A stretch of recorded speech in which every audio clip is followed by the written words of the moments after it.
Vous ne vous êtes jamais demandé comment on mesurait les inégalités de répartition de richesse au sein d'une population? Et comment se prenait-on? Et comment est-ce qu'on s'en servait? Eh bien, personnellement, je ne m'étais jamais posé la question, mais en cours d'économie, quand j'étais en première, j'ai découvert ce qu'était la courbe de Lorentz et le coefficient de Gini, qui permettent de voir et de mesurer ces répartitions qui sont souvent considérées comme inégalitaires. Et même si ce sont deux sujets plus statistiques et mathématiques qu'économiques, j'avais quand même envie de te demander à toi qui a cliqué sur cette vidéo et qui doit t'intéresser au sujet, et qu'est-ce que t'en sais?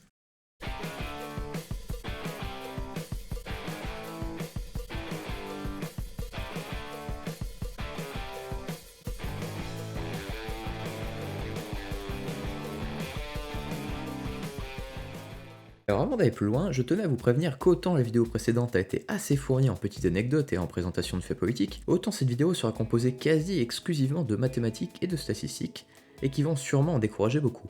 Mais bon, il faut bien que ces vidéos aillent au-delà de la simple culture générale et que vous puissiez un peu mieux comprendre comment fonctionne l'économie. Mais avant de commencer les bonnes grosses démonstrations mathématiques, on va se prendre 1 ou 2 minutes sous le signe de Wikipédia avec la définition de ce que sont la courbe de Lorentz et le coefficient de Gini. La courbe de Lorentz est la simple représentation graphique de la fonction qui, à la part x des détenteurs d'une part d'une grandeur, comme le patrimoine par exemple, associe la part y de la grandeur détenue.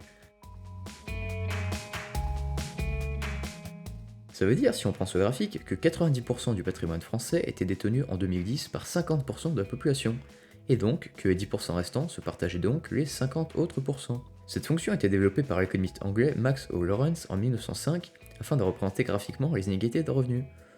C'est tout, le mec il voulait juste représenter graphiquement le fait qu'il y ait ou non des inégalités dans une société. Mais cette fonction a été complétée par un indice appelé coefficient de Gini. Ah oui, hein, c'est pas parce qu'on parle plus de politique que je fais plus de transition. Hein. Le coefficient de Gini a été trouvé par le statisticien italien Corrado Gini. Non non, ça se prononce pas Gini, hein, non non. Et c'est un nombre variant entre 0 et 1 et qui correspond à l'aire située entre la droite en pointillé, qui est la droite représentant une situation de parfaite égalité, où 35% de la population détient 35% de richesse, etc., etc., et la courbe foncée, qui est la courbe de Lorentz. L'idée de ce coefficient est que plus la courbe de Lorentz est éloignée de la droite en pointillé, appelée droite d'équirépartition, plus le coefficient de Gini se rapproche de 1, et plus la répartition est dite inégalitaire.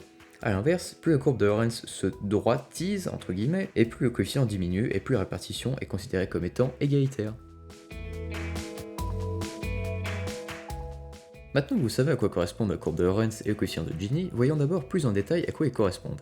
Puis amusons-nous, parce que oui, moi ça m'amuse, à essayer de tracer une courbe de Lorentz à partir de données statistiques, puis de déterminer mathématiquement le coefficient de Gini, pour que vous puissiez vous prendre pour un gars de l'INSEE si jamais ça commence à parler d'égalité de revenus à table pendant le repas de Noël cet hiver. Voyons tout d'abord plus précisément à quoi servent ces deux indicateurs et commençons par la courbe de Lorentz, puisque sans courbe, on ne peut pas calculer le coefficient de Gini, forcément.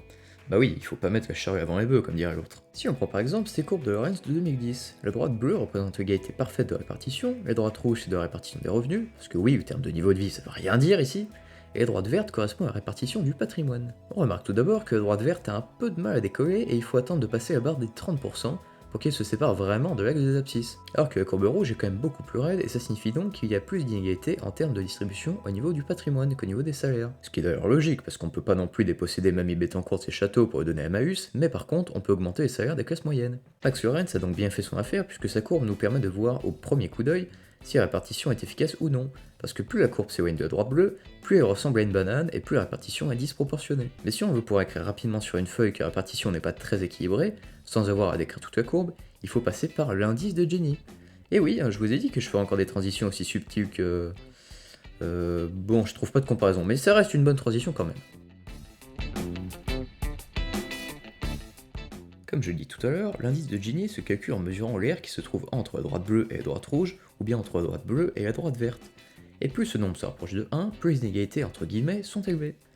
Alors je ne vais pas le calculer pour ce graphique, mais à l'œil, on va dire que l'indice pour la courbe rouge de revenus est de 0,3 et que celui de la courbe verte du patrimoine est de 0,6. On voit donc bien que l'écart entre la répartition des revenus et la répartition du patrimoine est 2 fois plus élevé. Bon, d'ailleurs, maintenant qu'on est là, il faut faire justice à William Jordan, puisque c'est lui qui l'avait calculé à l'origine en 1869, mais c'est Gini qui l'a revisité après la publication des travaux de Lorentz, et c'est devenu tellement connu qu'il porte maintenant son nom. Je connais un Jordan qui aurait mieux fait d'investir dans la chaussure.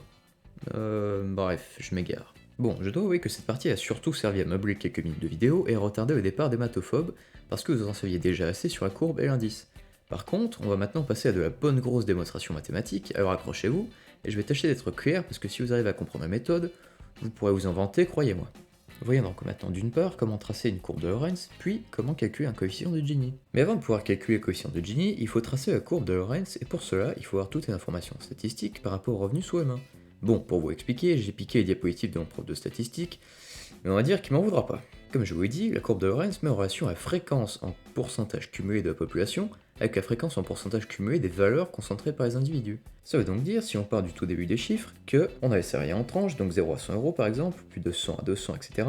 Et comme on généralise, on dit que les tranches vont de 0 à 1B, puis de B1 à B2, etc. Et on a donc BP-1 à BP pour la tranche la plus haute. Et à chaque tranche correspond un effectif qui est noté N1, N2, etc. jusqu'à NP. Par exemple, 2000 personnes pour la tranche de 0 à 100, 1500 personnes pour la tranche de 100 à 200 euros, etc. Et la somme de tous les effectifs fait grand N. Mais comme ce sont des tranches, et avant de faire d'autres calculs, il faut trouver les centres de classe qui sont notés C1, C2, etc. Mais c'est assez facile car c'est la moyenne des deux valeurs de chaque tranche. Par exemple, si on reprend notre exemple de tout à l'heure, le centre de classe de la tranche de 0 à 100 euros est 50 euros, parce que la moyenne entre 0 et 100, c'est 50. On peut ensuite calculer VI en multipliant N1 par C1, N2 par C2, etc. Donc CP par NP. Puis ça donne VP. Et les V correspondent aux valeurs de chaque tranche de salaire. Par exemple, pour la tranche de 0 à 100 euros et il y a 2000 personnes, 2000 x 50 fait 100 000, ce qui veut dire que la tranche 0 à 100 vaut 100 000. Et la somme totale de toutes les VP est nommée grand V. Et vous pouvez vous calmer parce que le grand signe en bas bizarre veut juste dire que V est égal à la somme des VI où I va de 1 à P. Donc par exemple de 1 à 10 par exemple. Une fois que l'on a les V, on peut calculer la fréquence de chaque valeur notée petit f de i afin de savoir combien représente chaque V au sein du total, c'est-à-dire combien représente nos 100 000 au sein de l'ensemble. Pour calculer la fréquence, on divise chaque valeur VP par la valeur totale grand V, et la somme de tous les petits V fait 100%, ce qui est logique. Mais il faut ensuite calculer la fréquence de chaque valeur, comme la courbe de Lorentz regroupe les pourcentages cumulés de revenus ou de patrimoine, il faut donc calculer les fréquences cumulées de valeurs, notées grand FI de V. Et pour cela, il suffit d'additionner petit f1 de V avec petit f2 de V, puis d'additionner cette somme avec petit f3 de V, etc., etc., ce qui fait donc grand FI de V. Et ces fréquences cumulées de valeurs vont être placées en ordonnée sur le graphique que l'on verra après. Mais là, il nous manque encore les chiffres qui iront en abscisse. Et comme je vous l'ai redit tout à l'heure, la courbe de Lorentz représente la fréquence cumulée du revenu ou du patrimoine en fonction de la fréquence cumulée de la population. Il faut donc calculer petit fi en faisant petit n1 divisé par grand N, puis petit n2 divisé par grand N, etc. Et ensuite additionner petit f1 avec petit f2, puis additionner cette somme à petit f3, etc. pour trouver grand F.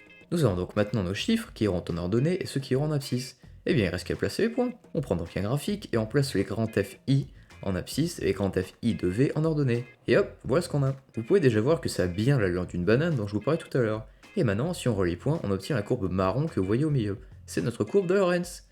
Bon, ne faites pas attention aux flèches parce que mon prof de stats voulait nous montrer ce que je vous avais expliqué tout à l'heure, c'est tout. Bon, maintenant qu'on s'est bien fatigué à faire plein d'étapes de calcul, à tracer la courbe, il nous reste à calculer ce fichu indice de Gini. Mais il existe deux méthodes pour calculer ce coefficient, soit on utilise une courbe déjà tracée et on dispose de toutes les informations statistiques, et dans ce cas-là, on se sert d'une formule appelée la formule de Brown. Mais je vais pas le faire parce que les tableaux statistiques de partout commencent à me donner mal à la tête. Et je vais donc vous présenter la deuxième méthode pour calculer ce fameux coefficient. Par contre, pour cela, il faut disposer de l'expression de la fonction qui correspond à la courbe de Lorentz que l'on a tracée.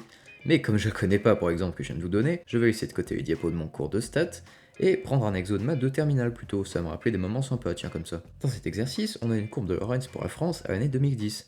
Et l'expression qui correspond à cette courbe, c'est 1,5x puissance 4, moins 2x puissance 3, plus 1,4x puissance 2, plus 0,1x. Et donc, pour revenir au calcul d'indice de Gini, je vous rappelle qu'il correspond à l'aire entre la droite des queues répartition et la courbe de Lorentz.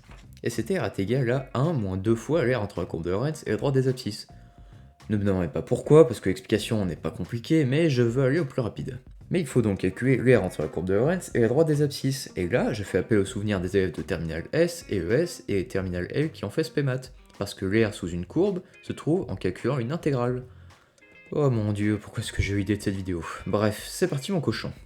Alors sur ces magnifiques images où j'ai moi-même écrit, et d'ailleurs ça se voit, je vous rappelle que l'intégrale de fx dx sur l'intervalle 0,1 correspond à la soustraction entre la primitive de 1 et la primitive de 0.